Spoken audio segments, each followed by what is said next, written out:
ٹنڈا کاشت کرنے کا طریقہ، کاشت کا وقت اور زمین کا انتخاب۔ اگیتی کاشت فروری، پچھیتی کاشت آخر جون تک کاشت کیا جا سکتا ہے۔ لو ٹنل کے لیے ہم اس کو جنوری میں بھی کاشت کر سکتے ہیں۔ اس کی کاشت کے لیے ہلکی میرا زمین جس کا پانی کا نکاس اچھا ہو، اس میں اچھے نتائج مل سکتے ہیں۔ بھاری کلر اٹھی یا تھیمس اور زیادہ جو ہے وہ اس کے لیے ناسازگار ہیں۔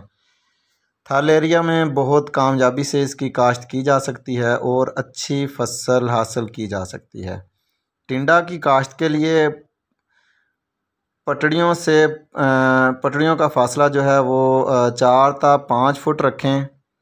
پٹڑیوں کے دونوں کناروں پر آبپاشی کے فوراً بعد جہاں تک پانی کی نمی پہنچ سکے 1 فٹ کے فاصلے پر 2 تا 3 بیج 2 انچ گہرائی میں دبا دیں۔ اس طریقہ سے 1 ایکڑ میں 8000 پودے لگائے جا سکتے ہیں، جس کے لیے تقریباً 2 کلو گرام صحت مند بیج کافی ہوتا ہے۔ بیج کو کاشت سے پہلے پھپھوندی کچھ زہر بائر والوں کا جو ہے اس کا استعمال کریں تاکہ فصل ابتدا میں رس چوسنے والے کیڑوں اور فنگس سے محفوظ رہ سکے۔ اس سے فنگس کے مسائل بہت ہی کم آتے ہیں۔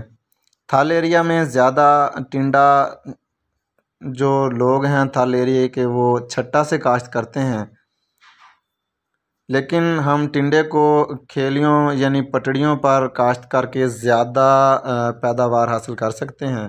موسمی کاشت پٹڑیوں پر کرنے کے لیے دیسی ٹنڈا 2 کلو گرام بیج کافی ہے۔ لو ٹنل کے لیے 1 کلو گرام اور چھٹے کی کاشت کے لیے 3 سے 4 کلو گرام بیج درکار ہوتا ہے۔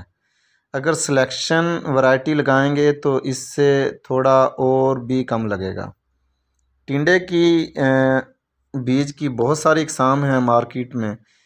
بیج کی اقسام میں دیسی ورائٹی اور ہائیبریڈ ورائٹی کی نسبت ٹنڈے کی سلیکشن ورائٹی زیادہ کامیاب اور سستے داموں میں مل جاتی ہے، جس کی بھرپور پیداوار حاصل کی جا سکتی ہے۔